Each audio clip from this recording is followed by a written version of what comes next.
Yo guys, it's Kyle coming at you from Bane's Film Reviews. I just got out of the theater and I just saw Civil War, a film written and directed by Alex Garland, starring Kirsten Dunst, Wagner Moura, and Kaylee Spaney. It's about exactly what you think it's about, but a more modern rendition. It effectively follows three journalists on their way to Washington, D.C. during a modern-day American Civil War between the government and the Western, I forget what they call them, but whatever, it's the group that obviously breaks off from the United States. With that, they travel from New York to Washington, D.C., they see a bunch of shit, and it's a pretty crazy ride. Now, I'd heard a lot of negative feedback about this film up until about a week ago. I heard that this film lacks substance. I heard that it's slow. I heard that there's just not enough content to justify an hour and 49-minute film. Until recently. Then I heard a couple positive things about it that, I won't get into detail, but positive things. So I went into this film with an open mind, obviously hoping for the best, but expecting whatever the movie decided to throw at me. With that, Civil War might be one of the best films that I've seen in a very long time. Maybe the best film of 2024. So far, anyway. Kirsten Dunst is stellar. The rest of the actors do really a spectacular job. What gets me is the sound and the cinematography. The sound, for obvious reasons, it's used to make sure that you're understanding all the things that are going on within the film, whether that be gunfire or explosions or screeching of tires. It helps to pull you into the film. The cinematography is so immersive. It's some of the best that I've seen in a long time. And it does a really good job of keeping us at eye level and immersing us in the crowds that exist throughout the course of this film. Civil War is beautiful in this regard, and really does a spectacular job of making you part of the film and making you feel like you are on the front line with our three protagonists. And I use that word lightly.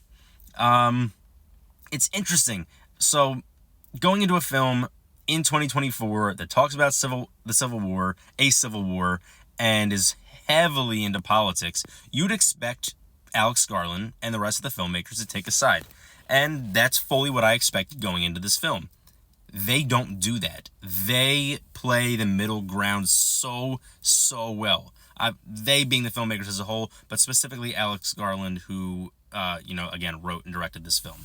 He does a stellar job of playing everything close to the vest. Whatever his political views are, they do not shine through whatsoever. I love that. What this actually does is shed a lot of light on media, and I walked out of the theater liking the media less. Their disconnection from the things that are taking place on the front lines, seeing people die, seeing people lose their homes, seeing the country that they grew up in fall, just crumble before them, and them being so disconnected from that, actually shed some really negative light on them. And I thought that was a really interesting take, because it's not at all what I expected this film to be. Again, cinematography, sound, acting, direction, everything about this film is wonderful, except for one thing that I can't quite grasp, and that may change between now and when a written review comes out for this from me. They take a lot of the things taking place throughout the film very lightly. The soundtrack is very upbeat for the most part, and it's very back and forth between these very intense, hard-hitting moments that work really, really well and do a fantastic job of just sort of making your heart sink into your stomach and make you concerned for the future of our country, to being very disconnected from that as a viewer and sort of falling in line with the characters, which I'm assuming is the purpose of this, this flip-flopping back and forth. In that sense, it works, but it also made me a little upset to see these things and then us be taken out immediately and disconnected from it. Again, my opinion on that may change as I sit and think about this and talk to myself in my head before a written review comes out. It's very possible that changes. Even with all of that said, I give this film a 9. It's possible that this gets bumped up to a 9.5 after I really sit down and think about it, because it's going to take some time for me to really dissect this film beyond what I saw and have to really dig beneath the surface to understand this film in its entirety.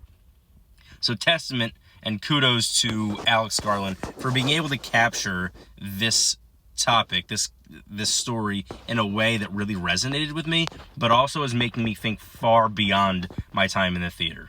He does a stellar job in that regard. Again, I give this film a 9. It's maybe the most terrifying film,